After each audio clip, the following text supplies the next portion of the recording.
was watching Reggie Miller on the All the Smoke podcast, and he reflected on the Malice in the Palace. I was watching that game live, and I had went outside to my car, and my nephew, when he was still alive, was like, Uncle Say, I heard they here fighting. And I'm like, they just another scuffle. Then, hold on.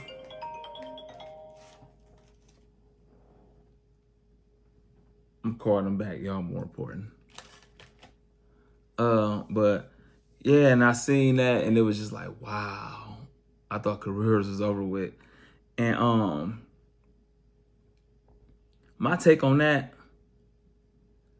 a lot of times we pick and choose our fights, and people ain't crazy as we think. If Ron Artest was really crazy, he'd have fought Ben Wallace right there. But instead, he ran and sat down, laid down the thing, and they threw a cup, and this little white boys who not professional athletes, and you go up there and start a war, and always say, wars are always built on lies and mistakes. You went up there and attacked the wrong person, and now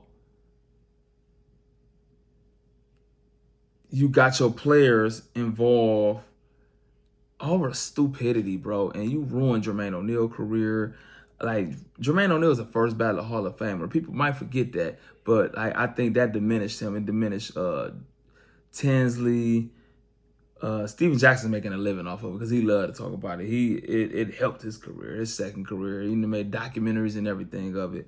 But it hurts me as a Reggie Miller fan, even though it was good for me as a Pistons fan, because Indiana was gonna beat us that year.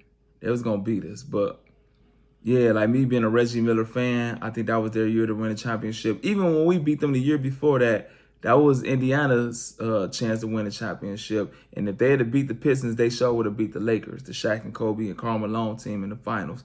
But it's just, I hate that kind of defined Reggie Miller the end of his career, because I think he retired, if it wasn't that year, the year after that. And so, yeah, the Malice in the Palace, I think about that. It changed basketball for the worse. And so they got real tight on everything. It's a business. And so they can't have that. We can't have fans scared to go to the game.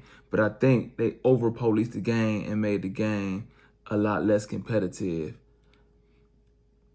And if he had just got into it with who he's supposed to got into it, which was Ben Wallace, it wouldn't have spilled on the court. But instead, he go lay on the bench, and they throw something, and then you picked your fights and went up in the stand, and then everything went crazy. So we pick and choose who we want to fight. You not that crazy. Ron Artest ain't crazy. You wasn't crazy enough to run on Ben Wallace. So that's my thoughts on that Malice in the Palace. Let me know if y'all agree or disagree in the comments below. And